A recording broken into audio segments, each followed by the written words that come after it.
Middle childhood. Middle childhood is Piaget referred to as concrete operations. Okay, 7 to 11, or even say elementary age. That's what we're going to focus on today. Features of middle childhood. Piaget calls those concrete operations.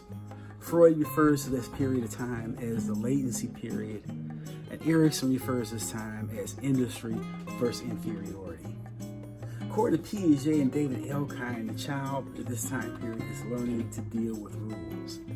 Learning to deal with rules. And so also we mentioned in one of the earlier videos that logic is the main motor thing. I mean, think about it. Usually around 10 or 11 when they stop believing in Santa Claus, the Easter Bunny, they start understanding magic, they stop being magic. I mean, think of most 4-year-olds, they love magic. Oh, that's a cool trick, do it again. Oh man, that's really great.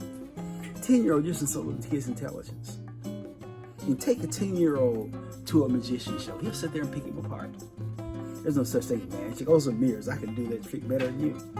Okay, so they quit blaming magic. Okay, because in terms of what is real and what is not, logic doesn't make sense. You see a primitive understanding of rules right around 6, where they start saying 5 or 6, they start saying, well, that's not fair. Okay, where you see a more sophisticated understanding of rules right around 10 or 11, they start saying that doesn't make sense. Okay, also organized play. Organized play, games with rules. You start seeing more baseball, soccer, chess. Okay, you start seeing children at this age being more into games with rules.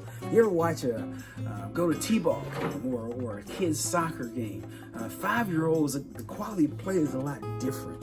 Okay, 5-year-olds in soccer, they're bunching around the ball, or a lot of times in T-ball, they don't really understand the rules. They just want their parents to cheer, and so they're playing. At the end of the game, who won? I don't know, man. I just got the ball. I made a goal. But then you get 10 or 11.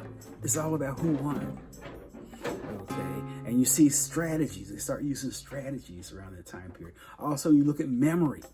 Okay, memory development during this time period. Rehearsal. Children around 8 and 9, they start rehearsing. Okay, so also the metacognitive skills are improved. In other words, meta memory, ability to assess one's own memory skills. That's becoming more accurate now in assessing what they are good at and what they're not good at. That's one of the reasons you start seeing them develop strategies for remembering. They go rehearsal when they study, they rehearsal. Okay, then school takes over as a main socialization agent. As a child grows older, from 6 on, the child spends more and more time away from home. Okay, so school becomes a major socialization agent progressively more. First you go preschool, you go to school half a day, and you come home and spend the rest of the time, something about 4 or 5. Most children spend the majority of their time with the family.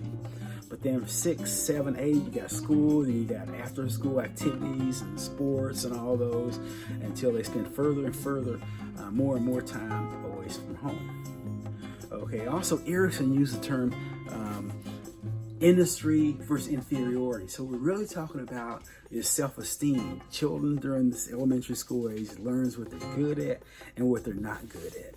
Okay, they tend to seek out activities that they feel they're good at and avoid activities they're not good. That's why you want to be very careful what you say to children this age. Can't you do anything right? Or you're so dumb, because children, they internalize it. They internalize it. Okay, I know this one of the comedians talked about, he never knew his name until he went to 1st grade. When they called his name, he didn't recognize it, because nobody ever called him his name in school. Hey, numbnuts. Hey, knucklehead. Hey, boy. Hey, you. So he never knew his name. He never heard his name. So when he called in school and basically the roll call, he didn't respond. Imagine how those children responded to him. So self-esteem, feeling good about yourself or feeling bad at yourself. Also, other concepts called self-concept and self-esteem. Both of these are being established during those middle childhood years.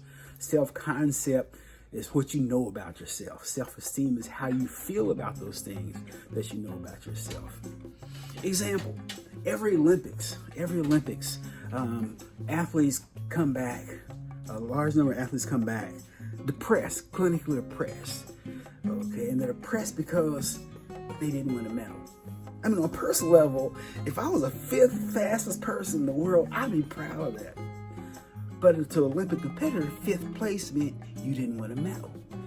Okay, so the same objective fact of being the fifth fastest person in the world, the one person will feel good about it, self-esteem. Another person feel bad. Self-esteem, it says the evaluation of the things, this is what's being established. It goes back to years of industry versus inferiority. And we're talking about morality. We're talking about later in the track, you'll see in the track, we're talking about morality, okay, morals, okay, and this is where Lawrence Kohlberg came in. Okay, we'll maybe look at this as some others. So let's go back. Let's talk about the main issues. Talking about Piaget in terms of middle childhood, over 7 to 11. We talk about the concrete operations, self-esteem is being established, they're learning to deal with rules. Logic now is their main mode of thinking, particularly concrete logic. They're also organized play. Okay, and as they go through elementary school, the atmosphere becomes more colder to a certain extent, and where children now are having to transition from relational thinking to analytical thinking. Okay, but anyway, that's middle